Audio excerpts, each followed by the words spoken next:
उम्मीद करते हैं कि बहुत अच्छे होंगे। और आज से मैं हिंदी वीडियो भी स्टार्ट कर दी।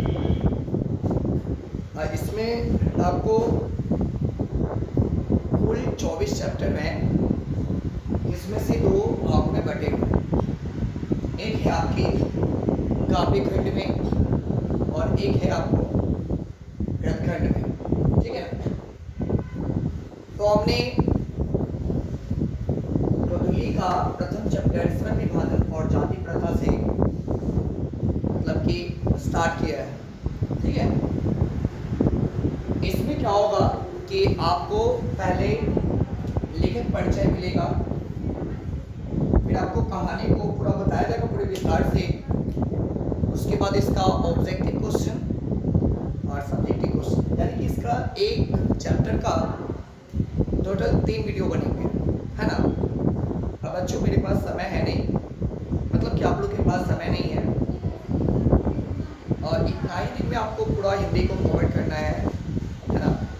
तो आप समझ सकते हैं कि 72 वीडियोस आएंगे आपको, और एक एक वीडियो को आप अच्छी तरह से अगर समझते जाएं तो हमें नहीं लगता है कि इसके बाद अदर किसी वीडियो को देखने की जरूरत होगी, आपको किसी भी क्वेश्चन को पढ़ने की जरूरत होगी, ठीक है।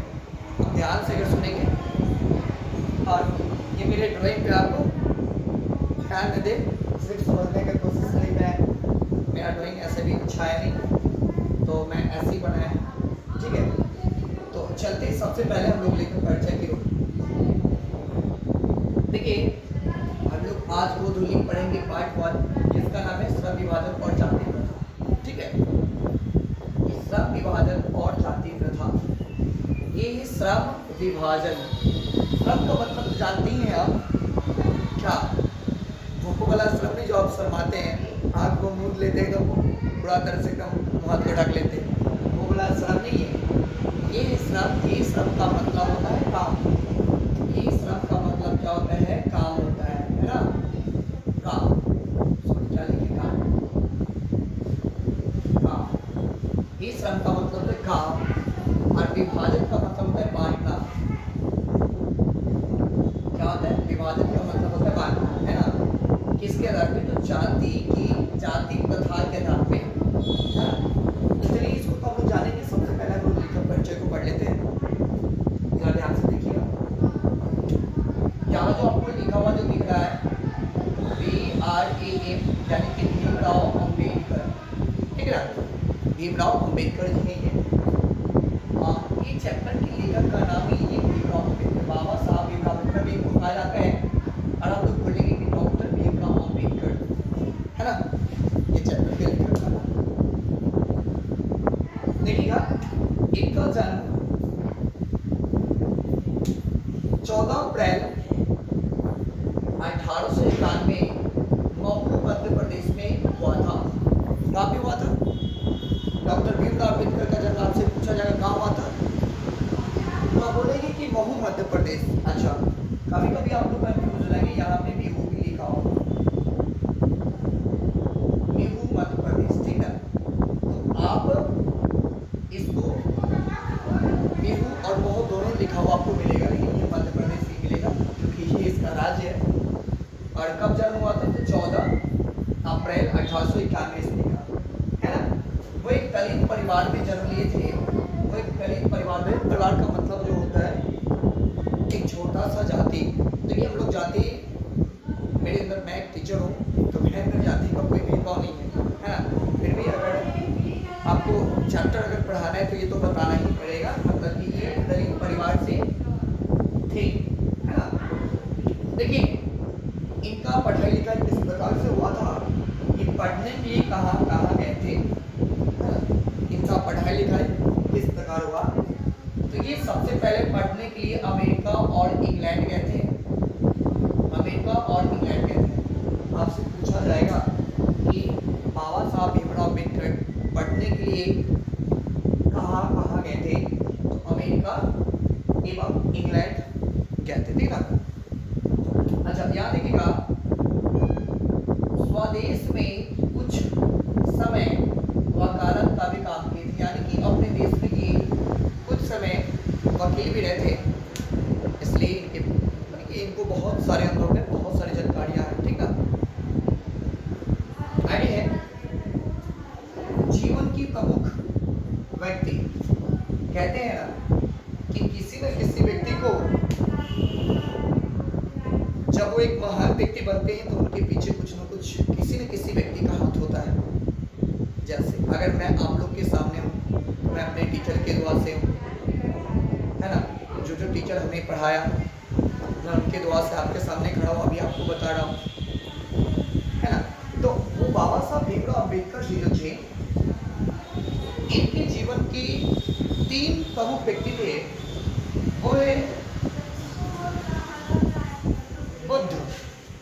बुद्ध भगवान, जिनको देख करके उन्होंने आगे को बढ़ा, कबीर है और ज्योतिबा फुले, है ना।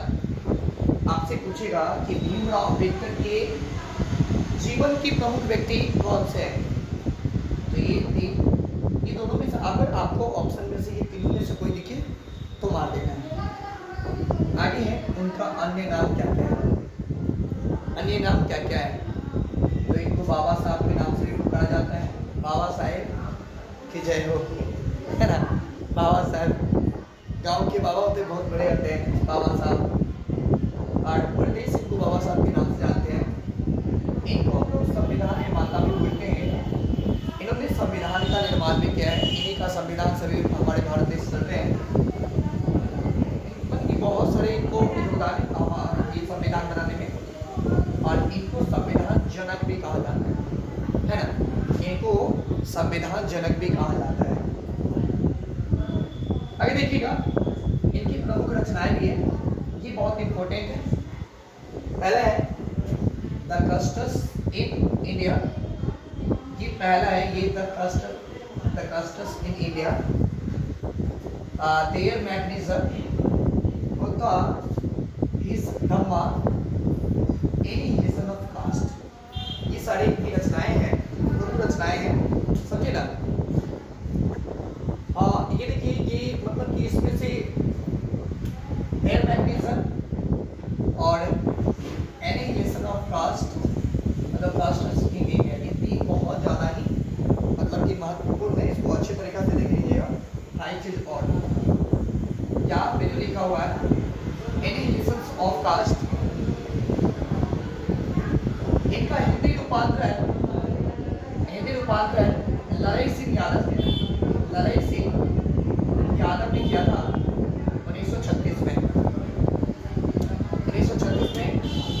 और वही बाबा साहब भीमराव अम्बेडकर का मृत्यु हो गया था।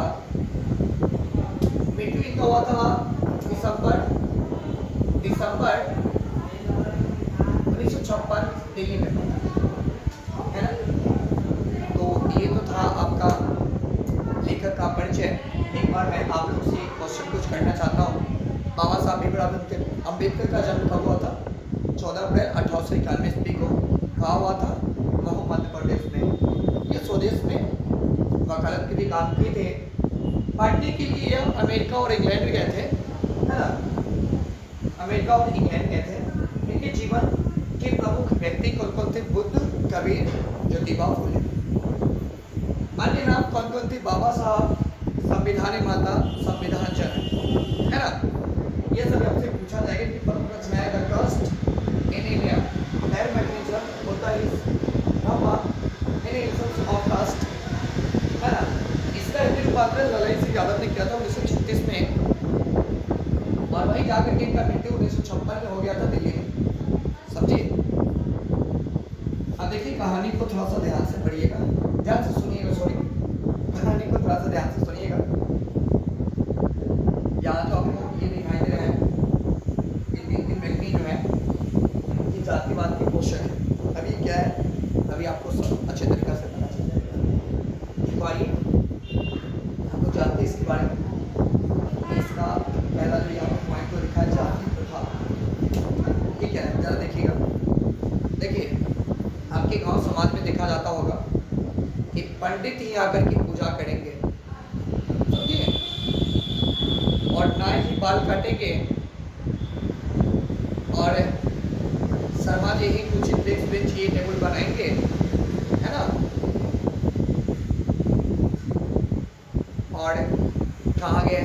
बड़ी जाति जो है वही नौकरी करेंगे सरकारी, तो फिर हम लोग कहाँ रहेंगे?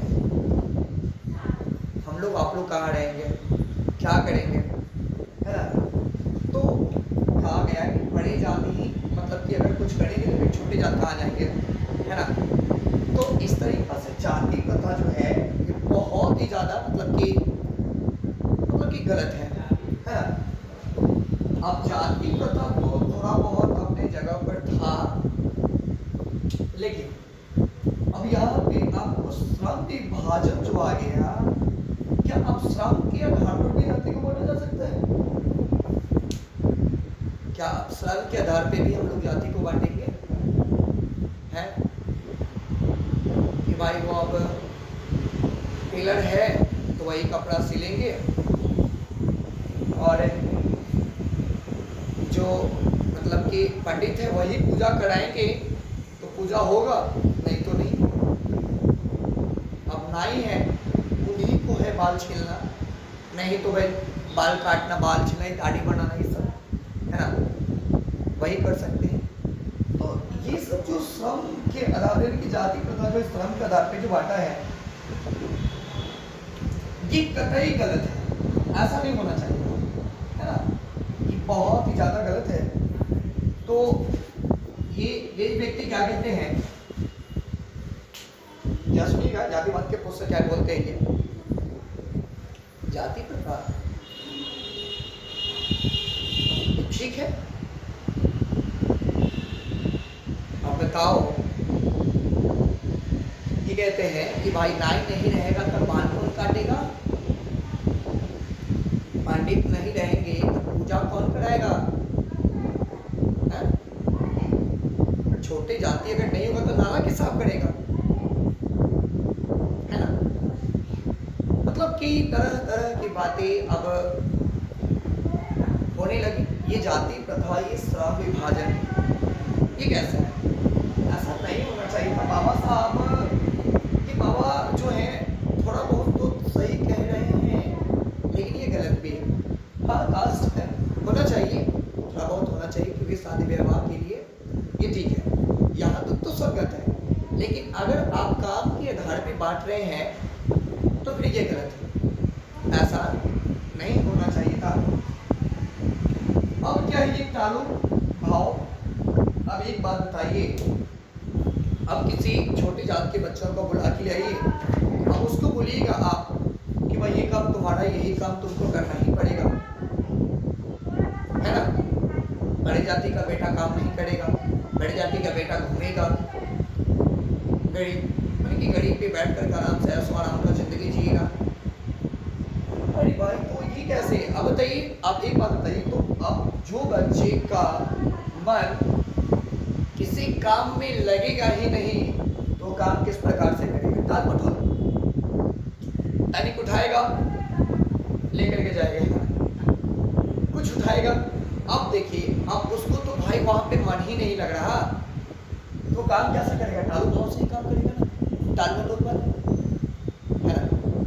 काम तो सभी को मिलकर के करना चाहिए, है ना? अब उसके बाद तो ये तो भाई हद हो गई, ये आर्थिक पहलू, ये क्या है?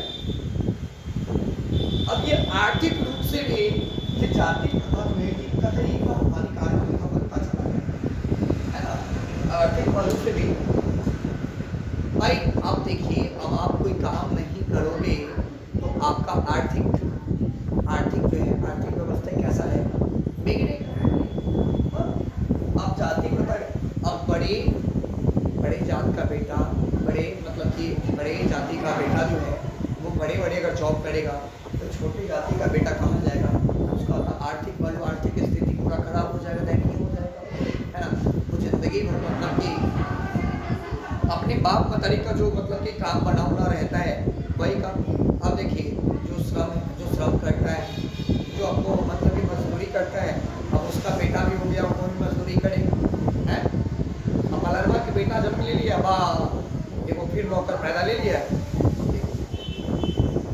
मतलब कि बचपन में ही हम लोग काम को तय कर देते हैं, है ना? आगे है गर्भ में ही तय हो जाना कार्य। हाँ, बिल्कुल। देखिए माई का बेटा जन्म लेता है तरे अगर ठाकुर जी पैदा ले ले तो अब किस कर दो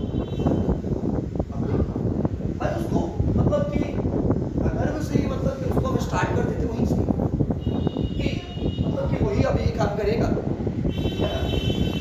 ये सारा जो मतलब कि ये जो किस्सा कहानी जो है ये बहुत ही मतलब कि आर्थिक विधान की जाति प्रथा के अनुसार की बहुत ही ज़्यादा गलत व्यवहार है, ऐसा नहीं होना चाहिए है ना।